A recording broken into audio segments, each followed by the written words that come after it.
Hey people, Kevin Thomas, Onpoint Dogs, back at you with another one.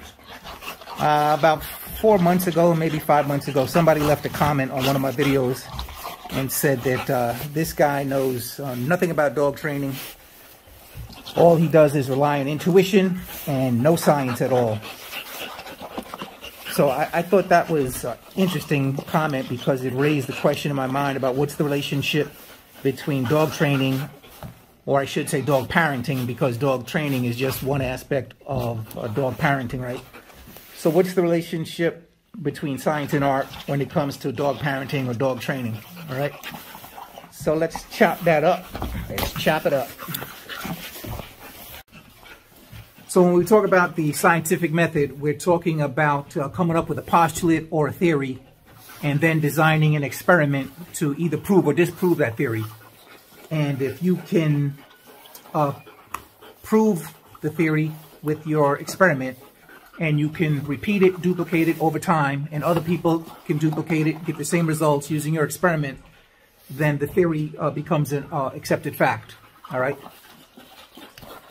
Now, two of the greatest scientists of the 1900s, Albert Einstein and Nikola Tesla, have something to say when it comes to this question of science versus art. And by art, we're talking creativity, imagination, intuition, what some people would call, gut instinct, or, creative problem solving, right? So Einstein is credited with one of the greatest breakthroughs in the field of physics in the 1900s. And that, of course, was the theory of relativity, right? E equals mc squared, energy equals mass times the speed of light squared. Now, do you have any idea how he came up with that theory? What scientific method he used to come up with that theory? Well, there was zero science involved in it. What he did is he imagined himself sitting on a beam of light, traveling through time and space. And in that altered mental state, the revelation, the intuition came to him in a flash of insight. E equals mc squared. And he changed the field of physics forever.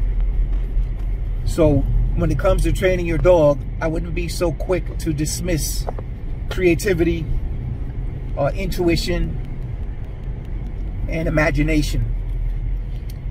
Nikola Tesla, another great scientist that lived in the 1900s, was a very prolific scientist, credited with over 300 patents.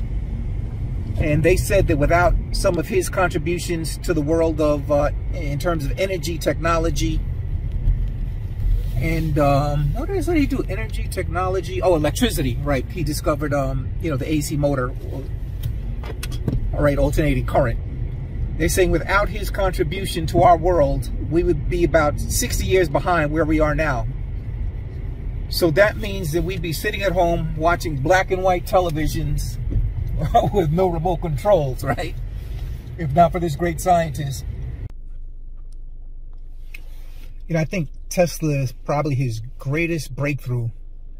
His greatest discovery was the realization that the Earth itself is an energy generator. And he came up with a way to cultivate that energy, gather it up, and so that the whole entire world could enjoy free energy. Unfortunately, that breakthrough was suppressed because it threatened the profits of a multi-billion-dollar energy industry. But how did he come up with that realization? How did he come to that high level of understanding? He said that he was at the beach, sitting down at the beach, doodling in the sand with his fingers, and in that altered state, that's when the realization came to him. Again, a flash of insight, right? Just amazing. So, my point is, when it comes to dog training, dog parenting, why would we want to cut off that aspect of human consciousness, which is so valuable, so important? You can't always rely on cookie cutter solutions when it comes to dog training. So, another example that comes to mind is Afeni, since she's with me now. When I wanted her to stop aggressing towards my son's best friend, And someone said, oh, you can use obedience, you know, and correct that and stop that. Yeah, and that's true. You can. That's absolutely right. I could have used some heavy-handed obedience tactics, and that would have got her. That would get her to refrain from giving into the urge to attack. Right? It would not eliminate that urge. And what I wanted to do, what my method did, is I eliminated that urge by taking them out together on the long walk and repositioning him in her mind as a pack member. Okay, so like, where is that taught? You know, where have you ever heard that technique, that method used before? Like, nowhere. You know, because it's an original thought. And again, it just, you know, goes to prove my point. So for someone to come to my channel and say, oh yeah, this guy relies heavily on intuition, and to try to use that as a criticism, well, you know, you need to rethink that, because you should have come to the channel and used that as a compliment, you know, instead of a criticism. You know, so when it comes to training dogs, there's a lot of methods.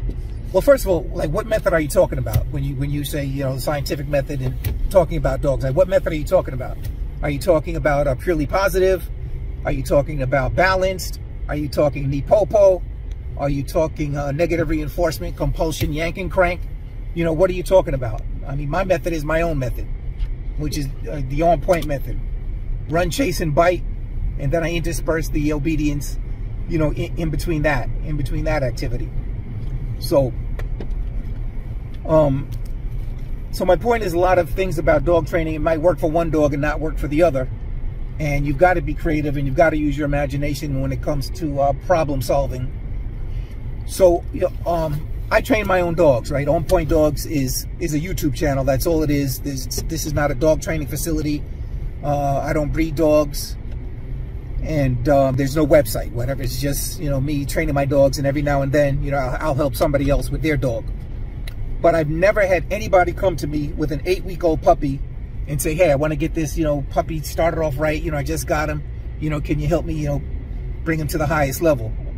I mean, I've had dogs from 10 months to 3 years old, and they're coming with issues. They're coming with problems.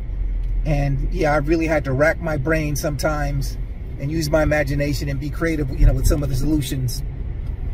So I'm thinking about this Doberman that I trained a few years ago, and I put him down in a sit or lay down, I forget which one, but the video is up there on YouTube. You can see it, Chris the Doberman, and he was taking his sweet time complying with the command. So I always believe that soft corrections are best, right? So what I did is I turned my back on him. So I call that withdrawing my enthusiasm. So I withdrew my enthusiasm from him, and I said, watch when I turn around and give him the command again, how fast he's going to go down. And sure enough, you know, it worked. So, you know, what's the science of that? You know, where's that written in a book or whatever? You know, the same dog, you know, was a notorious leash puller, and to the point where nobody in his family could walk him. And I decided to use his leash pulling tendencies as you know, as exercise, like weight pull, to wear him out, so that when I started introducing him to the concept of leash pressure, you know, he'd be in a very good move and be more compliant, and he would have already got rid of, you know, a lot of that pent-up nervous energy, because this family had no toys for him, and, you know, they weren't exercising him at all, and basically he was the wrong dog for them. But, you know, again, that's another example of using imagination and creativity to solve a dog's problem. The method that I use today, that I call the Onpoint Method, I got that idea by working with this Cane Corso that I trained a few years ago. He was, I believe, 10 months old or 8 months old when I started working with him. And he had some obedience training, but he was bored to death with the obedience. And so that's how I came up with the idea of, you know, using his prey drive and interspersing that with the obedience. And that's basically, you know, the method, you know, that I use to this day. In my opinion, in that case, I felt like the dog was probably being hit with obedience commands too much around the house. You know, every time they passed the dog, it was, you know, sit, lay down, or whatever. And, you know, that's why he got bored to death with it.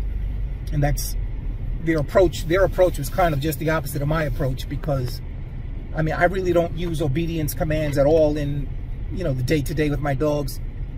unless we're actually, you know, doing obedience. The only obedience command I really use around the house is, you know, the command for them to go into their crate. So, but I don't underestimate the value of obedience, because it builds a communication bond, you know, which is just unbelievable, and that deserves its own, you know, that deserves its own video. But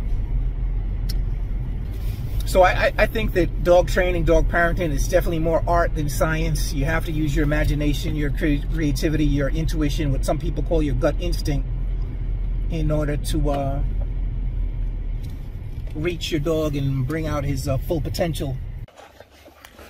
So when I was working with this Doberman, Chris the Doberman, he had no toys in the house, right? No bite toys, no tug toys, anything like that. So when I introduced him to the ball and some bite toys, I mean, this dog was like, yeah, what the hell am I supposed to do with that, right? Right? No prey drive. So I'm like, whoa, what am I going to do about this, right? So it's dog science. Please come to the rescue. Scientific dog trainers. What's the solution, please? So I had to, you know, come up with a creative solution. And what happened is, when I would walk him in the woods, whenever we saw a squirrel, groundhog, or a rabbit, right, he would fire up. And he'd be like, yeah, let me go, let me go. So I would cut him loose and he would give chase. You know, he never caught one. But then I realized, you know, that on my initial assessment that he had no prey drive, you know, was wrong. Because that's true prey drive that he was exhibiting right there. I mean, going after, you know, actual real prey, okay? So the solution that I came up with then is to I use a flirt pole, which, you know, is, you know, a well-known tool. So I took the flirt pole, though. I built it myself. You know, got the CVC pipe, whatever that kind of pipe is called, that Lowe's, some string and whatever. And then at the end of the flirt pole, I put the a stuffed animal. I picked a stuffed animal that most closely resembled a squirrel. So that's what I put at the end of the flirt pole. So I went out there with him one day with my new device, and I mean, it was just magnificent. He went after that thing like crazy. And then, you know, we're able to use, you know, the method that I like, which is interspersing exercise, obedience, and, you know, prey drive, right? And so that was a wrap right there. So then again, that's just another example that, you know, of using creativity and imagination for problem solving. And, you know, you're not going to always find, you know, a cookie cutter solution when it comes to training dogs, because although a lot of the general principles apply, you know, each dog is unique and brings its own unique challenges. And that's the way that you grow as a dog parent, or if you're a trainer, you know, a dog parent, because each dog that you work with, you know, you should learn something and become better and better. So, as you can see, this dog here, Afeni, has plenty of toy drive, prey drive, and whatever else. Right, big girl? Yeah. Last week, or maybe the week before, I was watching a video on Haz's channel. The channel is Shield K9, and he's a full-time dog trainer in Canada. And he was giving his opinion of Cesar Millan. You know, he loves Cesar. He says Cesar's great, but his only criticism of Cesar is that Cesar is unable to explain what he does in scientific terms. And because of that, a lot of what Cesar does is not duplicatable for the average dog owner, right? And I would agree 100%. And that goes, you know, to my point that even that when we're talking about the scientific method, it has to be duplicatable. But when it comes to dog training, dog parenting, not all of the methods and stuff are duplicatable. In the case of Cesar Millan, you know, he relies heavily on energy, frequency, vibration, right? He has a crazy ability to tune into the dog. I mean, he calls himself a dog whisperer, but I actually see him as a dog listener. And that's what I consider myself, a dog listener, someone that really pays attention closely to the dog and whatever, things like that. But, you know, not that I'm putting myself on the same level as Cesar, you know, by no means. But, yeah, so a lot of clients that he works with can do the same exact thing that he's doing and not get the same results because they're not bringing the same quality, the same energy, frequency, vibration that he's bringing. You understand? So I thought that was an excellent point, raised by Shield Canine, and it's one that I agree with, and is definitely applicable to the subject of this video. So I remember when Bobby, the Cane Corso owner, came to me to help him with his dog. I brought Kana out. She was my Cane Corso that I had for 13 years old. For 13 years. At this time, she was 10 years old, so she was really already, past her prime. And I basically used her as like a demo dog. I showed him, what she could do in terms of obedience and bite work and things like that. And he said, yeah, that's what I want. I want the same thing for my dog. I want my dog brought to that level. And I was like, Bobby, your dog is going to be brought to a much higher level than that. This dog is 10 years old. So I started her training 10 years ago. And in 10 years, somebody can go from white belt to 7th degree black belt in martial arts. So, I've grown as a trainer, and so you're going to get the full benefit of those 10 years that I've had her. And so my whole point of mentioning that is that, the goal is to become better with each dog that we work with, okay? So I'll tell you, when it comes to being a dog parent, there's one area that is clearly the province of science, and it is not obedience and training the dogs like this knucklehead was trying to imply. It is canine nutrition. All right. So where is the science that supports kibbles as a standalone dog food? All right. Canine nutrition, that's where the science comes in. So I see a lot of people dropping the ball in that area. The information is out there.